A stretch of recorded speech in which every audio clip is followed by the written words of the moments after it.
Les blessures émotionnelles font partie de la vie. Je ne connais pas personne qui a eu une enfance parfaite. D'ailleurs, la perfection n'est pas de ce monde. Du moins, pas la perfection comme on aimerait qu'elle soit. Malgré toute la bonne volonté des parents à donner le meilleur à leurs enfants, le plus souvent, ils leur transmettent leurs propres blessures. Évidemment, ils ne le font pas de façon volontaire. Tout ça est inconscient de leur part. Dans les épisodes de cette deuxième saison de La Voix du bien-être intérieur, il est question des 5 blessures émotionnelles qui nous amènent à porter un masque. Et là, bien évidemment, je ne parle pas d'un masque qu'on porte au visage, mais de stratégies d'adaptation qu'on développe. Je t'explique tout ça dans quelques instants. Dans ce 5e épisode, je te parle de la blessure d'injustice. C'est quoi la Voix du bien-être intérieur? Eh bien, la Voix du bien-être intérieur, c'est une émission dans laquelle je vais te parler de développement personnel. Elle est présentée 3 fois par semaine. Il sera question de bien-être intérieur qui passe par la gestion des émotions, l'estime et la confiance en soi, les relations interpersonnelles, la communication, le lâcher-prise, les croyances qu'on entretient, la spiritualité, les blessures émotionnelles et beaucoup plus encore. Je me présente, Marie-Christine Savard, coach de vie, éducatrice spécialisée et auteure.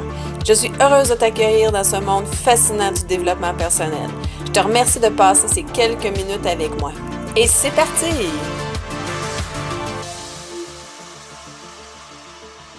Allô, j'espère que tu vas bien. J'ai découvert il y a quelques temps l'ouvrage « Les 5 blessures qui empêchent d'être soi-même » de Lise Bourbeau.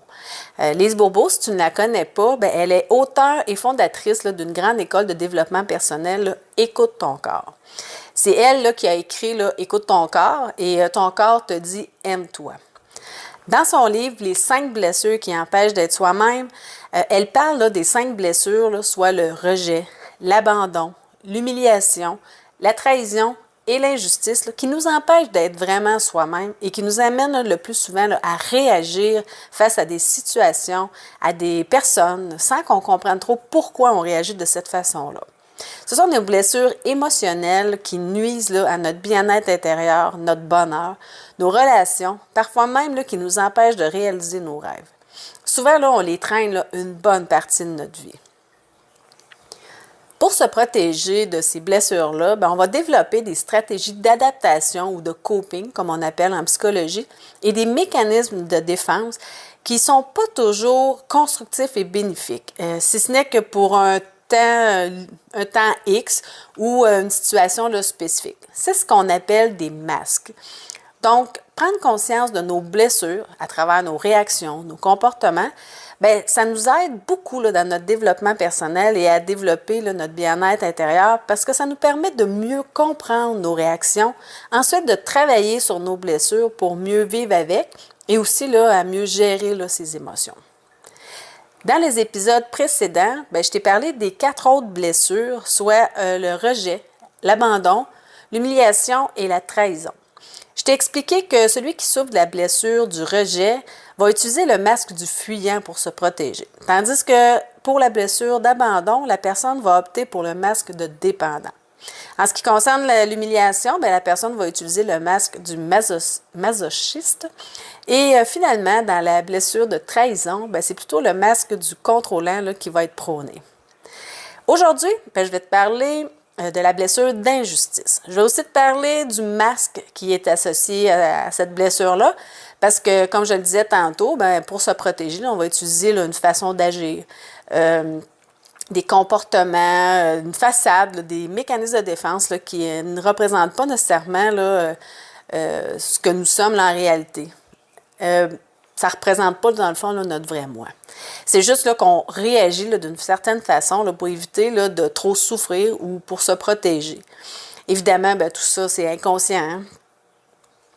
Savais-tu qu'on utilise nos masques seulement dans les moments où nos blessures sont activées? Sinon, y a rien, si rien n'est activé, si la blessure, dans le fond, n'est pas activée, on agit de façon appropriée, adéquate, correcte.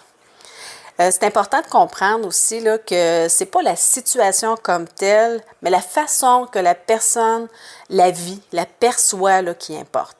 Donc, 2 personnes peuvent vivre exactement la même situation. L'une va le vivre comme une injustice, tandis que l'autre va le vivre comme une trahison, par exemple. Ce qui est encourageant là-dedans, ben, c'est qu'on va apprendre à vivre avec, on peut apprendre plutôt à vivre avec nos blessures et même les guérir. En prenant tout d'abord, évidemment, conscience de nos blessures. Parce que c'est très rare aussi là, qu'on a juste une blessure, même s'il y en a souvent une là, qui va être plus souvent activée ou qui va être plus dominante. Souvent, là, on n'a pas juste une blessure. Puis on peut le faire. Ce processus-là, ben, c'est en se responsabilisant là, par rapport à nos blessures et en faisant un travail sur soi. C'est important de prendre conscience que lorsqu'on réagit, qu'on se sent blessé, bien, c'est pas l'autre qui est responsable de notre douleur, c'est juste là, qu'il y a une blessure là, qui vient d'être activée. La justice, là, c'est l'appréciation, la reconnaissance et le respect des droits et du mérite de chacun. La droiture, l'équité, l'intégrité, l'impartialité sont des mots évidemment associés là, à la justice. Une personne là, souffre donc du sentiment d'injustice à chaque fois là, qu'elle pense qu'elle n'a pas ce qu'elle mérite. Ou l'inverse, qu'elle reçoit trop ou plus que qu'est-ce qu'elle pense mériter. Lorsqu'elle ne se sent pas là, appréciée là, à sa juste valeur, etc. Le masque qui est associé à la blessure d'injustice, ben, c'est le rigide. Le rigide a un goût prononcé, évidemment, pour le perfectionniste. La peur de se tromper est donc très, très, très présente. Évidemment, ben, il est très exigeant envers lui-même et par le fait même là, envers les autres. Le rigide, il a une grande sensibilité. Par contre, c'est celui qui va se couper le plus de ses émotions, de son ressenti. Il va avoir tendance à se convaincre qu'il n'y a rien qui le touche. Que ce qui fait là, qu'il paraît là, insensible et froid, mais ce qui n'est pas le cas en réalité. Aussi, là, il va avoir de la difficulté là, à reconnaître là, et respecter là, ses limites personnelles. Il est le plus enclin à ressentir de l'envie envers les personnes là, qui ont plus que lui. Il recherche évidemment là, beaucoup la justice et la justesse à n'importe quel prix. C'est à travers le perfectionnisme qu'il va tenter là, d'être juste. Par contre, il ne se rend pas compte qu'il est injuste envers lui-même en agissant comme ça et même qu'il peut être injuste envers les autres, pour les autres aussi, malgré tous ses efforts là, à être le plus équitable possible. Le rigide, il a tendance à vouloir tout régler par lui-même. Et il demande de l'aide là, juste en dernier recours, pas avant. S'il est capable de le faire tout seul, il va le faire tout seul. C'est lui là, qui manque le plus souvent de temps parce qu'il veut tout que ce soit parfait. Donc, il va s'acharner là, sur des détails là, parfois inutiles. Il va prendre beaucoup de temps, par exemple, à faire un travail. Il va s'acharner sur des petits détails là, sans importance. Le mérite, l'honneur et le respect sont importants pour lui. Le rigide, là, il peut facilement rire pour rien, juste pour cacher là, sa sensibilité. Aussi, là, il a tendance là, à rougir là, facilement. Il y a beaucoup de difficultés à se détendre, à relaxer là, sans se sentir coupable. Comme si pour lui, là, c'était injuste de pouvoir prendre du temps pour soi là, puis de relaxer, de prendre des moments de détente.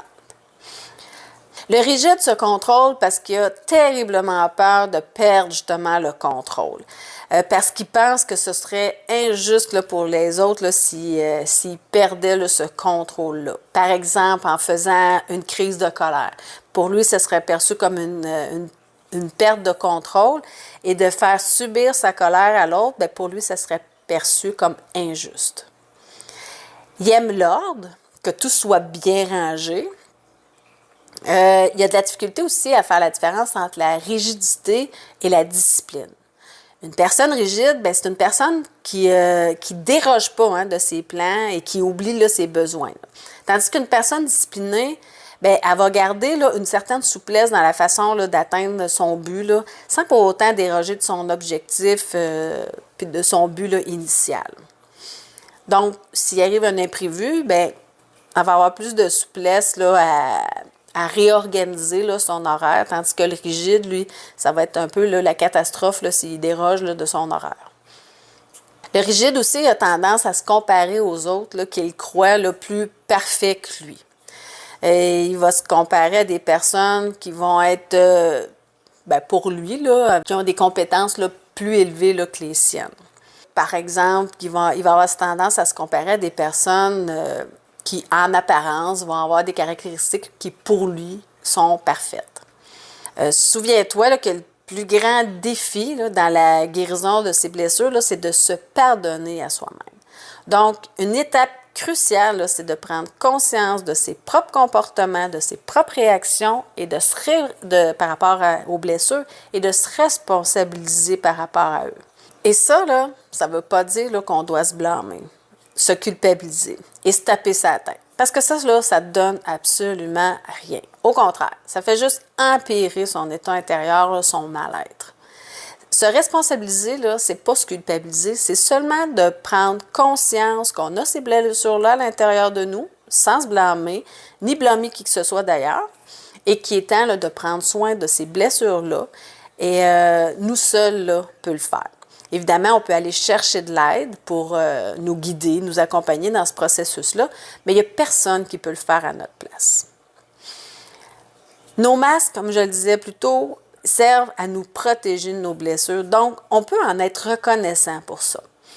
Par contre, il arrive un moment où il vaut mieux là, prendre le temps de s'arrêter et de prendre soin de ces blessures-là pour pouvoir s'épanouir, devenir un être plus authentique, devenir soi-même, au lieu de toujours être comme en réaction là, par rapport à ce qui se passe, aux situations, à certains comportements de d'autres personnes. Bref, pour faire croître son bien-être intérieur, son bonheur, améliorer la relation avec soi-même, avec les autres, mieux gérer ses émotions. Voilà, c'est déjà tout. J'aime bien finir la saison chacune de mes saisons là, avec une entrevue. Donc, dans le dernier épisode de la 2e saison de La Voix du bien-être intérieur, je reçois une invitée, Lynn Roy, qui est coach certifiée, passionnée par le pouvoir de l'inconscient et la relation entre le corps, le mental et les émotions. Et elle va venir nous parler là, des blessures de l'âme. C'est un rendez-vous. On se retrouve là, dans la 3e saison de La Voix du bien-être intérieur où je vais te parler là, de l'estime de soi, comment apprendre à s'aimer et se faire confiance. Maintenant, si tu veux apprendre à mieux gérer tes émotions, te défaire de tes croyances limitantes pour développer ton bien-être intérieur, ta confiance en toi, faire de meilleurs choix, je t'invite à visiter mon site au www.relationaide.net pour découvrir les services de coaching que j'offre ainsi que mon programme en ligne J'apprends à m'aimer. Sur ce, je te souhaite une excellente journée et je te dis, aime-toi.